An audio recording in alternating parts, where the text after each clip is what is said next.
Olá, bom dia a todos. Bom, que a energia solar é a fonte que mais cresce no Brasil e no mundo, eu acho que isso não é novidade para ninguém.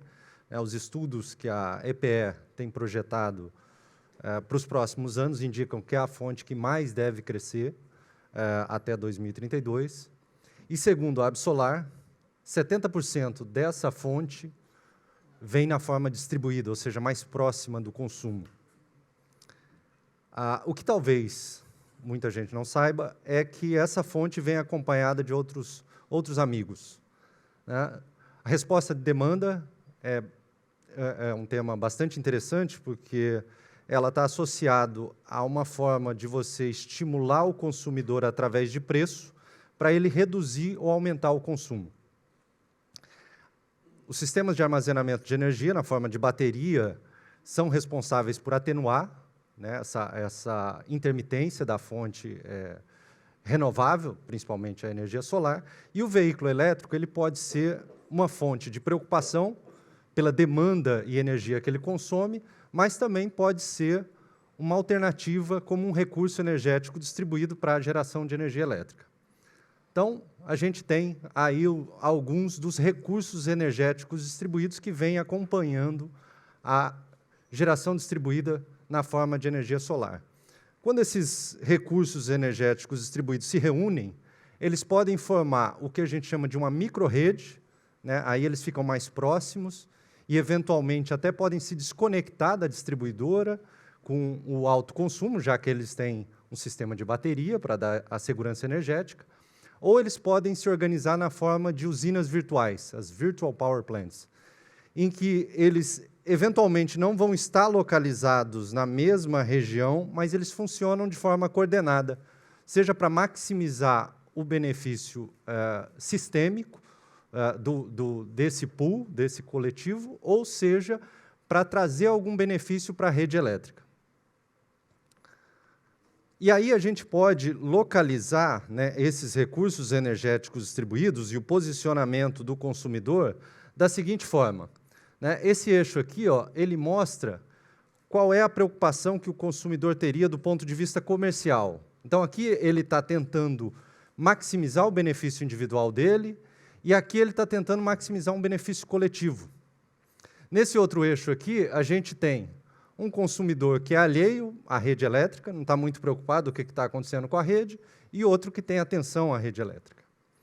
Bom, aí a gente tem aqui 5 possibilidades, né? O primeiro é o HEMS, é o Home Energy Management System, é o consumidor que tenta gerenciar os seus eletrodomésticos ou a sua geração distribuída, a sua bateria, de maneira a maximizar o benefício individual dele, mas sem muita preocupação com a rede elétrica. O outro consumidor, ele está preocupado com a rede, ele está obviamente interessado em maximizar o benefício dele, mas ele tem limites operativos que ele precisa atuar. Então, isso faz dele um consumidor que está atento à rede elétrica. Do outro lado, a gente pode ter as Virtual Power Plants, a usina virtual, né, buscando maximizar o benefício coletivo, né, desses recursos energéticos distribuídos, mas sem muita preocupação com a rede elétrica.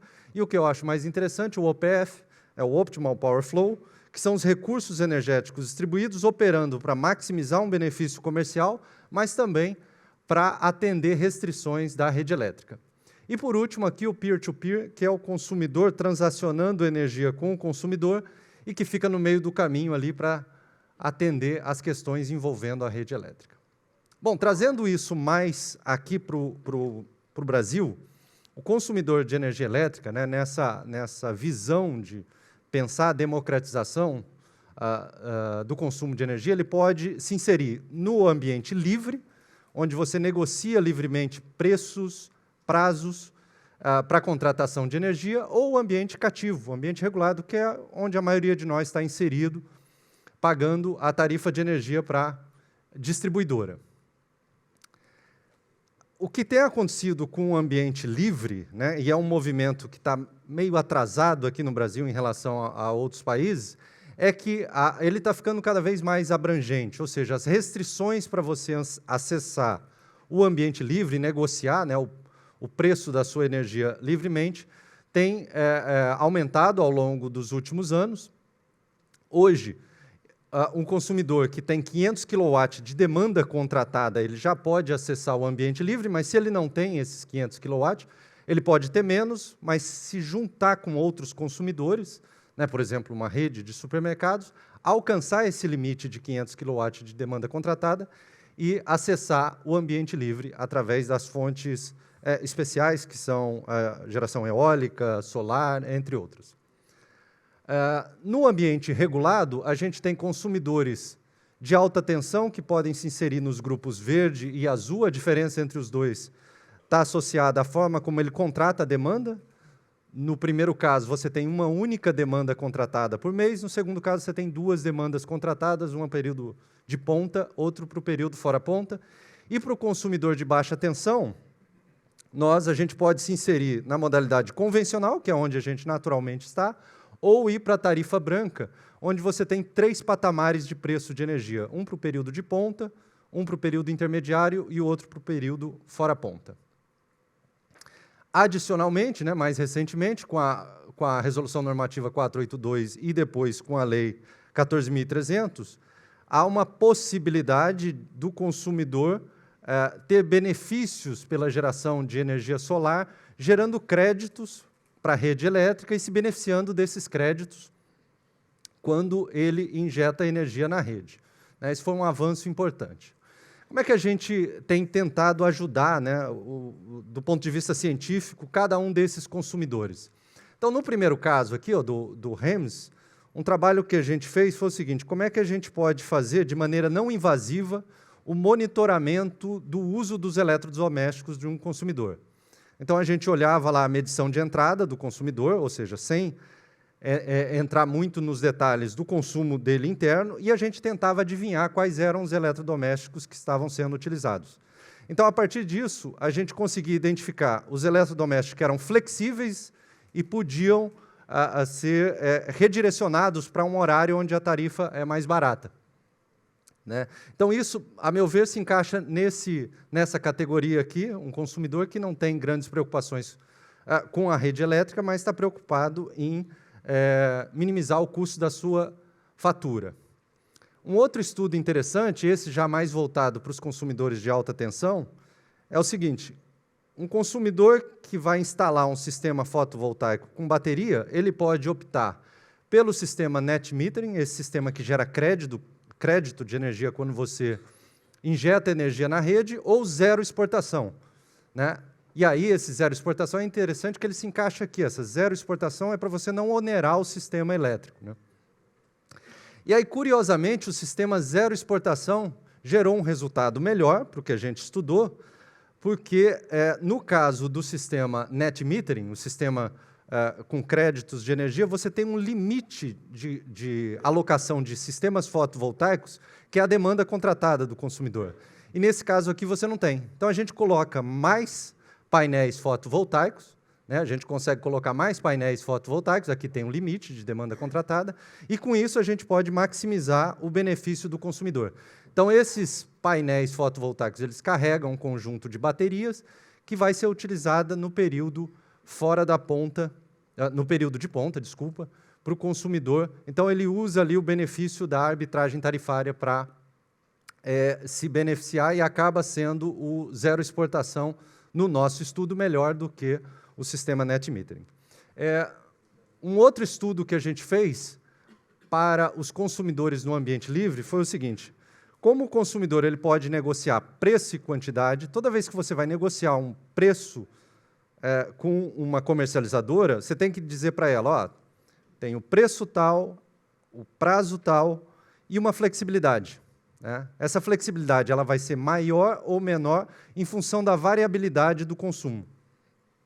E aí o que a gente queria explorar? A gente queria explorar o seguinte: ora, consumidores mais bem comportados, ou seja, que têm um consumo mais previsível, precisam de uma flexibilidade menor e, consequentemente, podem barganhar um preço menor. Então, a gente ficou estudando essa relação entre preço e flexibilidade para que o consumidor pudesse buscar melhores preços de energia com a comercializadora.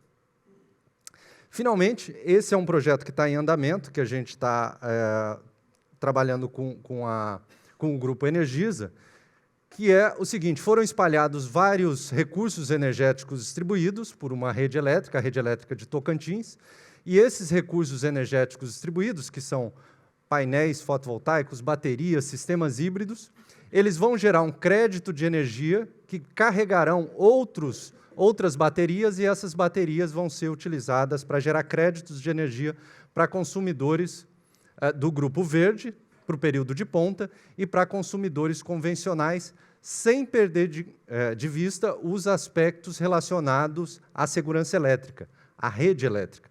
Então, a gente encaixa esse projeto nessa categoria aqui do OPF. Finalmente, o sistema peer-to-peer, né, é algo que eu tenho mais curiosidade no momento do que tenho feito algum trabalho.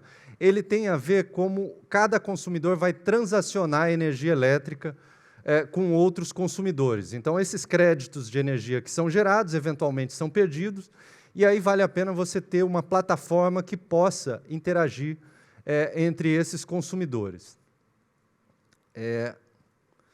Futuro, né? Então, a gente pode dizer que o processo de democratização ou de descentralização aqui no Brasil começou em 2012, com a Resolução Normativa 482, se consolidou com a Lei 14.300, né? Então isso ganhou força de lei, e por isso novos players têm entrado com maior intensidade, e o futuro, ao meu ver, passa pela coordenação, né, desses recursos energéticos distribuídos com a rede elétrica.